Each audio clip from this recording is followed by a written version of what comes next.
I recently watched Turning Red. It is a special film to me because I was once a Chinese-Canadian teenage girl living in Toronto in the early 2000s. Yay! In this video, I am going to look at the themes and story structure of Turning Red. There will be some major spoilers, so if you haven't seen the movie, I will give you some time to switch out of the channel. 3, 2, 1, and cut. This movie is about a 13-year-old Chinese-Canadian girl living in Toronto in 2002 who has a protective mother and a group of supportive friends.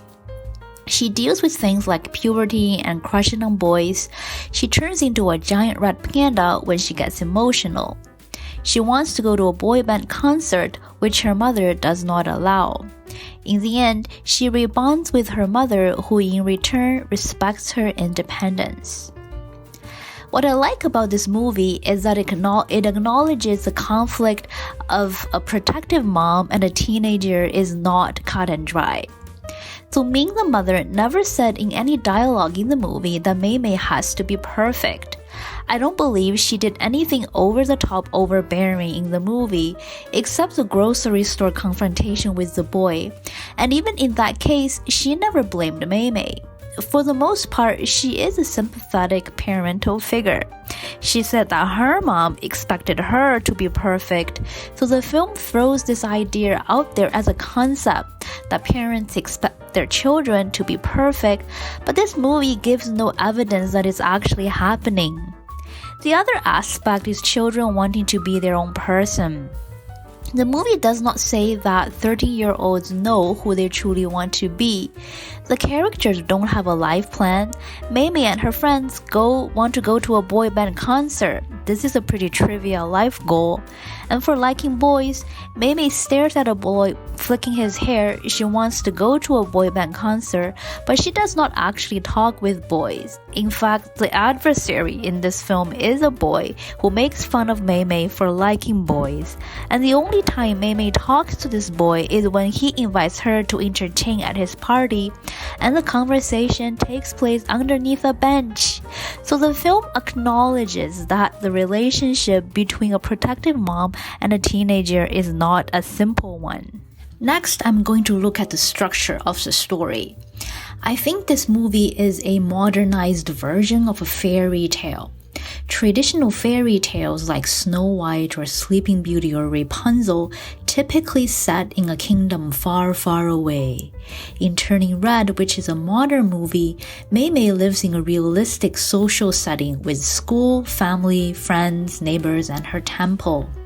Traditional fairy tales involve a female protagonist cursed by magic and lives in a castle guarded by a fire-breathing dragon.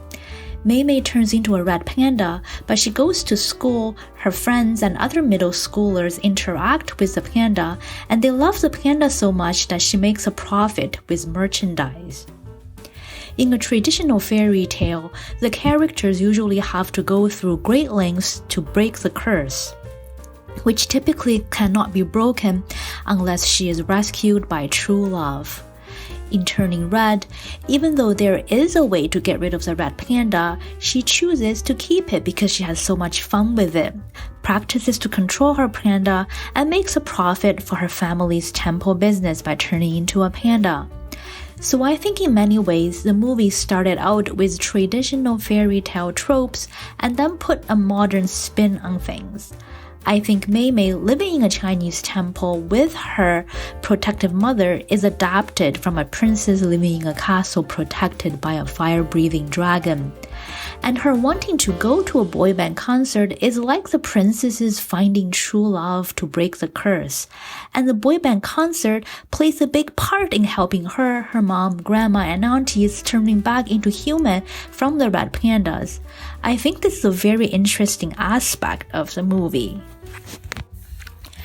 Now I'm going to talk about what I don't like about this movie. I think the film fundamentally is about an immigrant family, and the immigrant family with themes such as displacement, social isolation, and barriers are outside of what a Disney film can address. Disney film's primary target audience is young children.